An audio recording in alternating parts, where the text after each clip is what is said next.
And thanks so much for joining us here for our continuing coverage of Tropical Storm Nicole. And so we're going to get right to one of the heads who's going to tell us exactly what's going on, Lou. Yeah, Jamie Rome is the acting director at the National Hurricane Center. He is joining us live. Jamie, thank you so much for being with us. Yeah, thanks for having us tonight.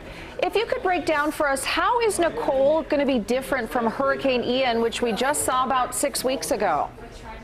Yeah, I don't think, for your viewing area, I don't think that Nicole is going to be quite the prolific rainmaker. So we're not looking at, those rainfall amounts upwards of 20 inches like we were with Ian. That said, I think we're going to have a pretty potent wind event overnight. And so I want people in the Orlando area to, once the sun goes down, it's probably good to go ahead and get where you're going to be for the evening.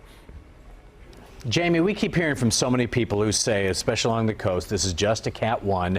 They're not worried about it. But this is different than a typical Cat 1. Explain why.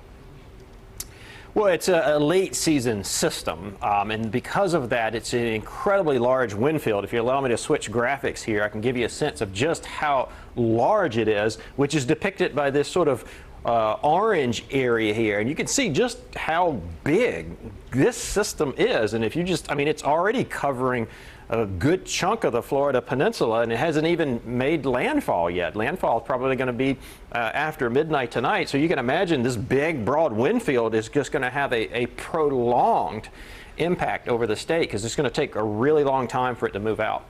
Yeah, and Jamie, we're also hearing that some of the buildings along our coast have a 50% chance of collapsing into the ocean. Explain how Ian plays into that, and now Nicole coming on the heels of that.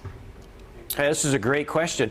So what Ian did was weaken, or in some cases completely compromise, the sand dunes along the beach. And the sand dunes are your first line of defense. So think of it sort of like a wall or a barrier that would normally stop the waves and coastal flooding that typically come with a hurricane or tropical storm. With those dunes compromised, or in some cases completely gone, the ocean can now push inland relatively unabated, and thus erode the foundation of these homes more easily, and that could lead to potential failure.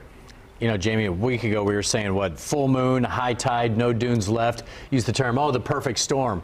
We were joking about it then, but now this is actually coming to pass.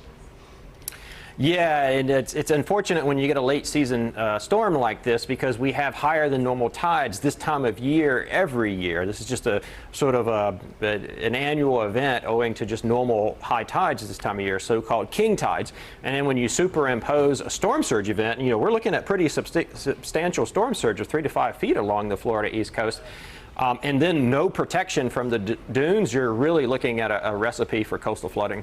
Jamie, we do have mandatory evacuations in several of our coastal counties, but we've talked to many residents who say, this is a Cat 1, I've been through this before, I'm going to stay put in my home. What do you want to say to those folks?